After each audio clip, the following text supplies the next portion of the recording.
I was going to say real quick, does type 2 diabetes make you gain weight? Yes. That's Yes, the same thing as gestational diabetes, what my wife had. Yeah. yes, Type yes, 1 diabetes is the lifetime one, like the one that's way worse, right? yes, yeah, yeah, Yeah, yeah, yeah. Okay, so type 2, yeah. So type 2 gestational diabetes and type 2 diabetes is the same thing. That's my wife when she was pregnant. So yeah, it makes you gain weight. Because yeah. women who have that usually gain more weight than on average. Okay, got it. Okay, so what Ozempic does, Ozempic bumps up the release of insulin from the pancreas whenever blood sugar levels rise. Insulin helps the body use sugar for energy. All right, without enough insulin coming from the pancreas, which is the problem for many people, diabetes, sugar builds up in the bloodstream. All right, so sugar building up in the bloodstream is bad.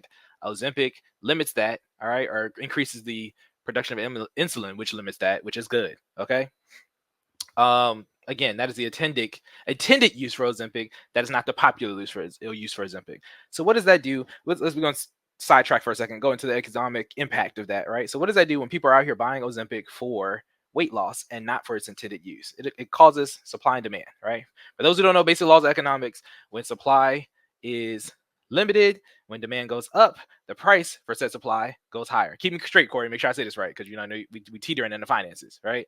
Um, when demand is low and again supply is limited, price will either stay where it is or it'll go down, right? So for this specific medicine, because the demand for it is on the rise for the unintentional side effect, right, which is weight loss, the price for it is skyrocketing. What does that mean? People who only have the bread, who have the bread to buy it outright, are the only ones who benefit from that, right? They can go in, they can straight up buy Ozempic because your insurance only covers. Let's go back to how insurance works. Insurance only covers the medicine for its intended use. So, saying all to say, if you don't have type 2 diabetes, you can't go to the doctor and get a prescription to get Ozempic. That doesn't mean you can't get the medicine. That just means you have to pay full price for it, right? They don't pay their Mm. share.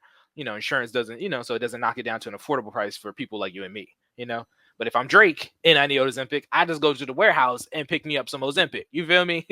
um, We don't know if Drake's going to the warehouse. we don't. Disclaimer. Sorry about that. But No, I'm just saying. I'm sure yeah. they have their ways of getting it, wholesale, right? But Like the person I know, they had diabetes, type 2 diabetes, who gotcha. was using Ozempic. So okay, got it. Yeah. So, saying all that, this is a problem, y'all, because there are for people who don't know, I think diabetes is a very common disease, specifically for people of color. I'm always gonna bring it back full circle. It's of the people who have diabetes type 2, I think it's 70-30 split. So, other people who have diabetes, 70% of those people are type 2, right? So, this is a medicine that's in high demand. So people using it for the reason other than its intended purpose is very bad because that means the people who actually need it can't get what they need. Okay. Um, Next portion is it okay to take a drug for weight loss long term? For this specific use case, right? Remember, we just talked about the purpose of Ozempic, which is to mitigate type 2 diabetes. No. Okay. People are taking Ozempic. If you're taking it for weight loss, you're out of pocket. Let's just put it that way. All right. You're using a drug outside of its intended scope. Bringing it back, switching to my full on trainer hat. I'm always going to encourage you to do stuff the hard way, right? The natural way. I'm not going to say the hard way. It usually tends to be more difficult, but the natural way, right? Get out there, create your caloric deficit, lose weight how you're supposed to lose weight. Okay. For those who don't know caloric deficit, you can either eat less or burn more, or a combination of both. Ultimately, all Ozempic does when it assists with weight loss is it kind of curbs your appetite, right? So it's not like it's a miracle drug. It's not like you're going to lose 100 pounds overnight. What it does is it kind of slows your digestion process, right? So the food kind of stays in your stomach or intestinal tract a little longer, causing it to break down slower, right?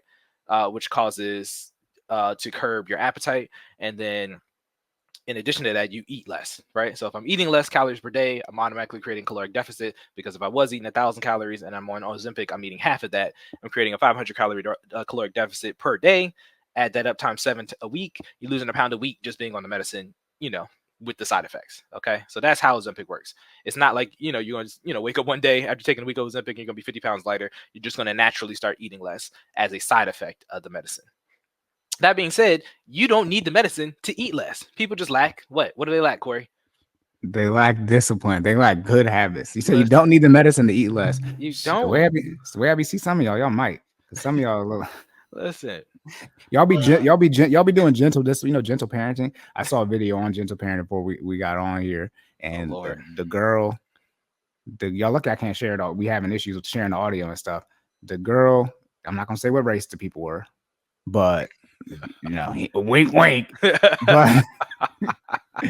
But the girl's probably like in the 3-year-old stage, like could talk, standing, all that type of stuff. She want to go in the house, something like that. The mom's sitting on the porch, and the girl's crying, trying to get in the house. You can't see what happened before. Then she started hitting the mom. I'm like, okay, strike one. Then next thing you know, it's WWE. This girl gets her little chair and throws it at the mom's face. Man, look, absolutely not. Look, have y'all ever seen a kid get punted? Probably on a TV show. But look, and I'm thinking my son doesn't even act like that.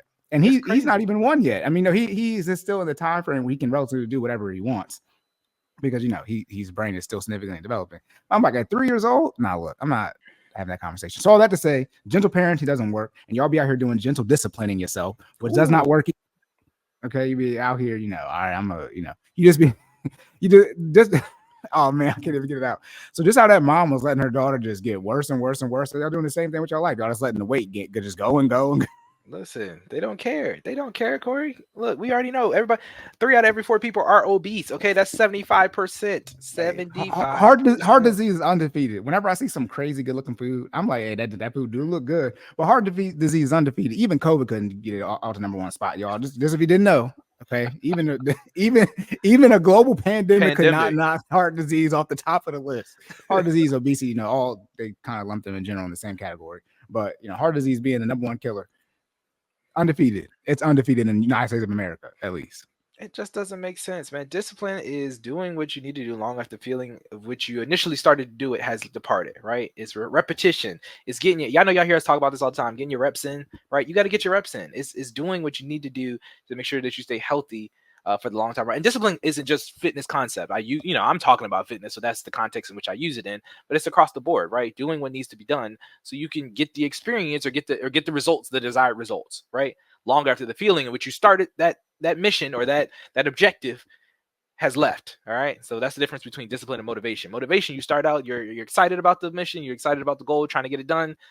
You go out there, you might even do a little extra, you might double up and do 2 workouts a day, right? You might eat 1,000 calories less. I wouldn't encourage that, but you might eat 1,000 calories less in a day, right? But after that first week and that impact starts hitting, your body might be a little fatigued because remember, if you're changing the amount of calories that you're getting on a daily basis, that's the amount of fuel that you're giving your body, right? If you put less gas in your car, it ain't gonna be trying to go the same distance. You know what I mean? So same thing for your body. You put less fuel in your body, it takes a little while to adjust. And that's when discipline comes in. You got to continue to stay on that regimen to get the desired result, right? So saying all to say, leave the Ozempic alone, man. If you're using it for weight loss, you do not need it to get the results. All right. Fatigue is just, I'm sorry, not fatigue. The appetite curb that you desire, and from the side effect of Ozempic, it's just lack of discipline. You can't put the fork down, so you're trying to take a medicine that's going to make you want less food. Lack of discipline. All right, lock in, make healthier selections on your diet. And I hate to say it like this because you taking it back to, I don't remember which episode I first said this, but you can't outwork a bad diet. All right, for people who don't know how fitness works, it's usually like 70% diet, 20% fitness or like exercising, right? And 10% willpower. Don't underestimate that 10% willpower because that's huge, right? But 70% of it is controlling the amount of calories that go into your body on a daily basis, right? So even if you're out here killing it, you could run a marathon every day. Highly wouldn't recommend that, but you could run a marathon every day. And if you go out here and consume 3 pizzas afterwards, you've undone all the work that you've done, right? So it's much, I wouldn't say easier, but it's a much more effective method to control what goes into your body than to try to burn off what's already in, an egregious amount of calories that's already inside of your body. Tracking?